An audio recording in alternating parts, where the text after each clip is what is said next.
What's going on with y'all?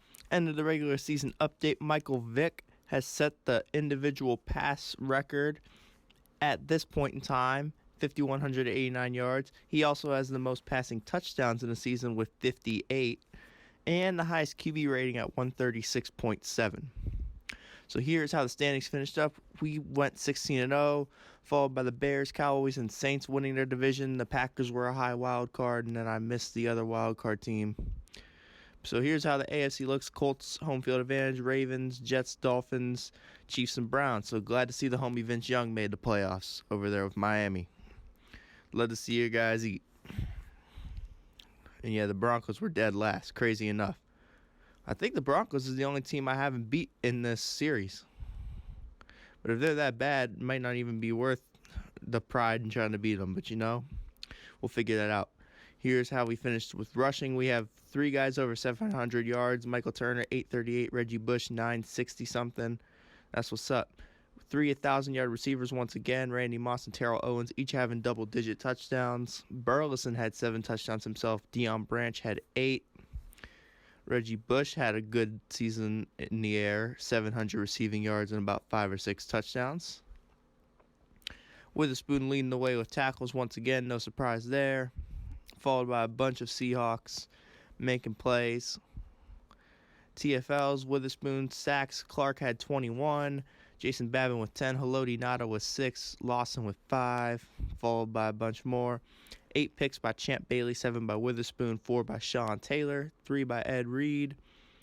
And now if we can go to, looks like pass deflections, Shepard wins.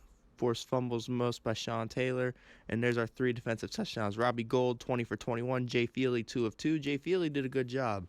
That's why when I gave him the deal when Gould was hurt, I decided to keep him.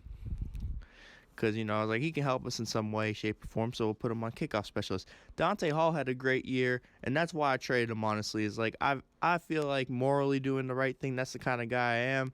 So I was like, it doesn't make sense for him to sit behind all these receivers because I didn't expect to sign Randy Moss when I got him. So that's why I traded him to New England so he could be utilized. Vince Young, he held it down. He almost had 1,000 yards rushing himself. Congrats to him. That's why we shipped him off, too, because we were going to keep the reigning MVP. So here's the wild card games. Browns, Jets, Panthers, Cowboys, Dolphins, Chiefs, Packers, Saints. And here's how they finished up. The Jets defeat the Browns. The Panthers beat the Cowboys. The Dolphins got shut out against the Chiefs. Rough game for Vince Young, I guess. And then the Saints beat the Packers. So here's the divisional matchups. We got the Carolina Panthers with Tom Brady and Brian Urlacher and company. So that's how it's going to come out to be. And then I guess it's going to be the Saints and the Bears dueling it out to see who will play us in the NFC Championship, assuming we win. I want to think confidently. Bird is banged up, so is Jarvis, so they're down to their 3rd running back. Jarvis is always hurt.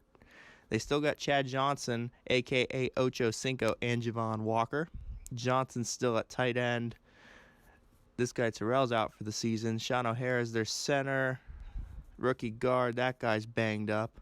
Robert Mathis, Walker, Bowens, Rocky Bernard, our former defensive tackle. This is where he ended up signing a 3-year deal at.